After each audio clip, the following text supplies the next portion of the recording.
నమస్తే. గురువు తోపు శిష్యుడు ఫెయిల్. సో ఎందుకు అంటే మన రాష్ట్రంలోని కాకుండా పక్క రాష్ట్రం వాళ్ళని ఎందుకు పొగుడుతున్నారు అంటే నేను పొగడడం లేదు, వాస్తవాలు ఏంటి.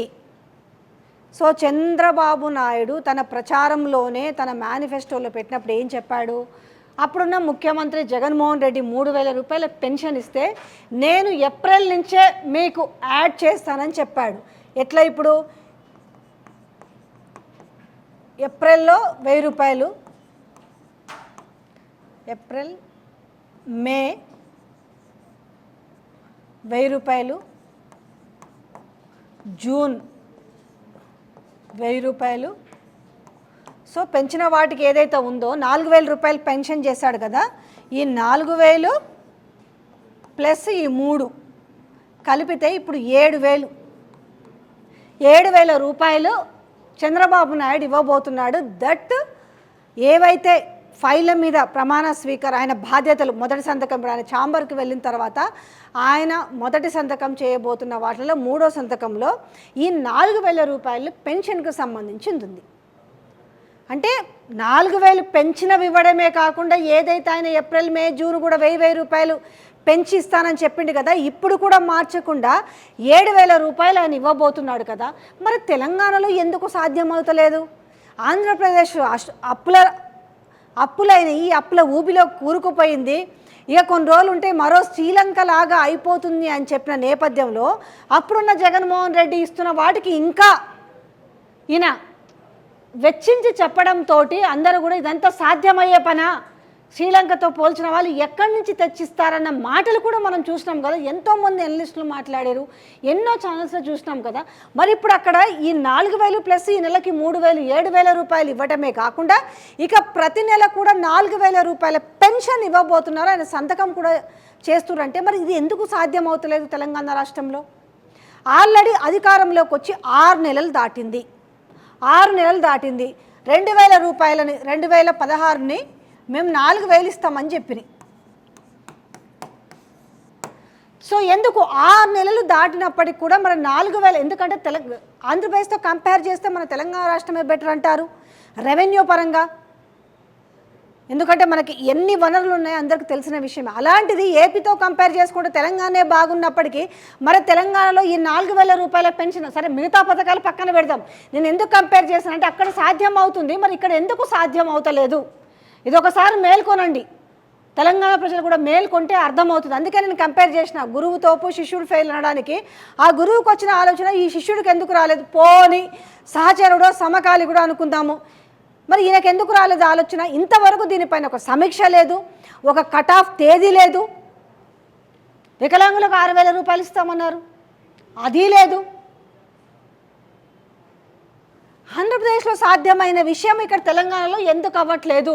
అసలు కనీసం ఇక్కడ ఒక్కదానిపైన తొలి సంతకం చేసిరా?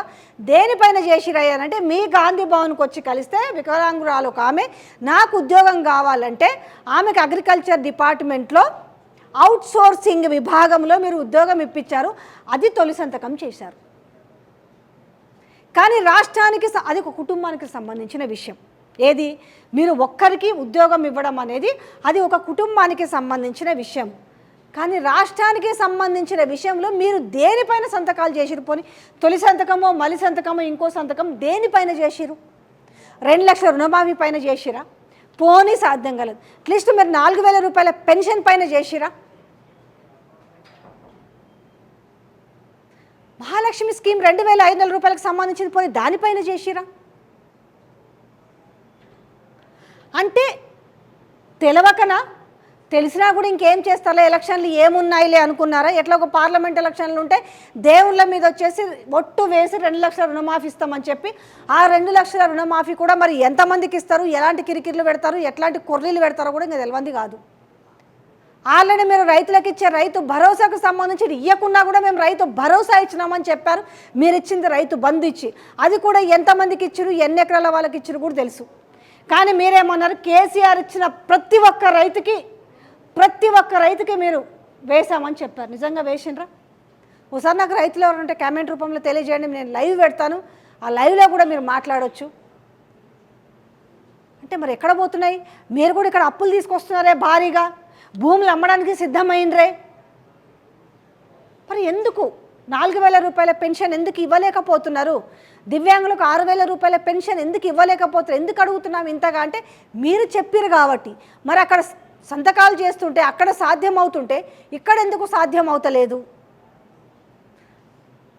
అంటే చేత కావట్లేదా ఇవ్వడానికి? ఉన్నా కూడా ఎందుకు ఇవ్వాలనే ఒక అలసత్వమా? ఇప్పుడు ప్రభుత్వ ఉద్యోగులు ఇబ్బందులు పడతారు. గత ప్రభుత్వంలో ప్రభుత్వ జీతాలు 25, 26 నెల దాటినాక ఎప్పుడో వస్తుండే అని మాట్లాడారు. మేము మాత్రం 1 తారీఖున ఇస్తున్నామని చెప్పారు. మంచిగుందైతే ప్రభుత్వ ఉద్యోగులకి అండ్ ప్రభుత్వ పెన్షన్దారులకి మీరు కరెక్ట్ సమయానికి ఇస్తారు కదా. మరి వాళ్ళు రైతులు, వృద్ధులు వాళ్ళు మాత్రం ఏం పాపం చేశారు అక్కడ?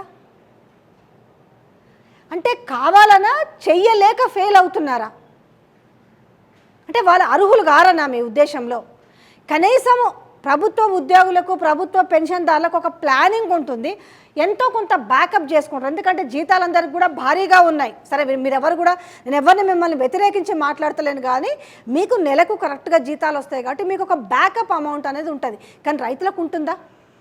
సంవత్సరంలో పండించే పంట అది కూడా అన్ని కాలం కలిసి వస్తే పైన దేవుడు చల్లగా చూస్తే ఆ పంట చేతికి వస్తేనే అప్పటికప్పుడు ఉన్న అప్పులు తీర్చుకొని ఇంట్లో పెళ్ళిలో పిల్లలకు చదువులో ఇన్ని ఉంటాయి.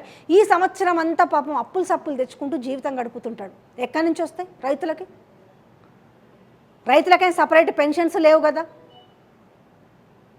పంటలు అకాల వర్షాలు వచ్చి పంటలో ఆగమైతే లక్షలు ఇస్తారా? 5-10 వేలు. ఆ 5-10 వేలకు కూడా నానా గోస పడాలి వీళ్ళకి వాళ్ళ దాకా వచ్చిందాకా. ఇలాంటి నేపథ్యంలో మీరు ప్రభుత్వ ఉద్యోగులు, ప్రభుత్వ పెన్షన్దారుల మీద పెట్టిన శ్రద్ధ మరి వీటి మీద ఎందుకు పెట్టలేరు? మీరు మహిళల మీద ఎందుకు పెట్టారు? వృద్ధుల మీద ఎందుకు పెట్టట్లేదు? వికలాంగుల మీద ఎందుకు పెట్టట్లేదు? ఇచ్చిన హామీల మీద ఎందుకు పెట్టట్లేదు? ఇది ఒక్కటే చెప్తారేమనంటే మేము 4 ఇచ్చేసినాం 6 ఎక్కడి నుంచి ఇచ్చారు మీరు? 6 నిజంగా 6 ఇచ్చినారా? 6లో 13 అంశాలు ఉన్నాయి. నేను చాలాసార్లు చెప్పిన ఈ వీడియో. 6లో 13 అంశాలు ఉంటే మీరు ఇచ్చింది ముక్కుతా ములుగుతా కుక్కకి బిస్కెట్లు వేసినట్టు. కొంతమందికి అది కూడా మీరు 4 ఇచ్చిరు. 4 ఏమున్నాయో తూతు మంత్రంగా తెలిసింది. మిగతా 9 ఊసేలేదే. సో మీరు గొప్పగా చెప్పుకొని ఆ స్కూల్లో చదువుకొని వచ్చిన వాళ్ళే కదా. మరి ఈరోజు మీ గురువుకు సాధ్యమైంది, మరి మీకెందుకు సాధ్యం కావట్లేదు? అంటే మరి మీరు ఫెయిలా, పాస్ అయినట్ట? ఆఖరికి ఆ దేవుళ్ళ మీద ఒట్టేస్తే నిజంగా 2 లక్షల రుణమాఫీ చేస్తారేమనేసి ఆ 8 మంది ఎంపీలను ఇచ్చిరు. ఇప్పుడు ఏముందిలే, మనం వేసినా వేయకపోయినా కూడా ఇలా ఏముందిలే, ఎట్లాగూ ఓట్లేరు, అభివృద్ధి చేసినా ఇంతే, చేయకపోయినా ఇంతే అని అనుకుంటున్నారా? దేని రెప్రకరేషన్స్ దానికే ఉంటాయి. ప్రజల జీవితాలతోటి ఆటలు ఆడుకుంటే మాత్రం దాని ఫలితాలు ఏ రకంగా ఉంటాయో కళ్ళతోటే చూస్తున్నాం. కాబట్టి జర బహుజాగ్రత్తగా ఉండి, జాగరూకతతో ఉండి, వాళ్ళకిచ్చిన హామీలను నెరవేర్చకపోతే ఏ రకమైన ఫలితాలు వస్తాయి రేపు. అప్పటిదాకా కూడా ఆగరు, జనాలు రోడ్ల మీదకి వస్తారు. తెలివి ఉంది, ఒకప్పుడు అంటే లేదు. గత 5 ఏళ్ళ కంపేర్ చేసి చూసుకుంటేనే ఎంతో మార్పు వచ్చింది. ప్రతి ఒళ్ళ చేతిలో సెల్ ఉంది. వాళ్ళ పిల్లలు చెప్తుంటారు ఏం జరుగుతుందో అది. ఈరోజు ఒక అబద్ధం చెప్పి వదిలించుకున్నామంటే సరిపోదు. ఆనాడు ఏం చెప్పినాము, ఈనాడు ఏం చెప్తున్నాం అనే మాటలు కూడా అన్ని వాళ్ళు తరచి చూసుకుంటున్నారు. ఇది మీకు తెలియదని కాదు. మళ్ళీ ఒకవేళ మీరు ఏమైనా మర్చిపోతే ఏమవుతుంది, ప్రజలే కదా ఏం చేస్తారు మమ్మల్ని అనుకుంటే మీ ఇంటి దాకా వచ్చి ఏం చేస్తారో చూస్తూనే ఉన్నారు. మోకాళ్ళ పైన కూర్చోవడము, లేకపోతే ఆత్మహత్య యత్నాలు చేసుకోవడము, మీకు సంబంధించి సీట్లు ఇచ్చిన వాళ్ళు మన ఏదో గుడ్డిలో మెల్లగా గెలిస్తే వాళ్ళ బండ్లని అడ్డగించడము, ఇదంతా ఒక మొదటి స్టెప్పే. ఇంకా ముందు చాలా ఉంది.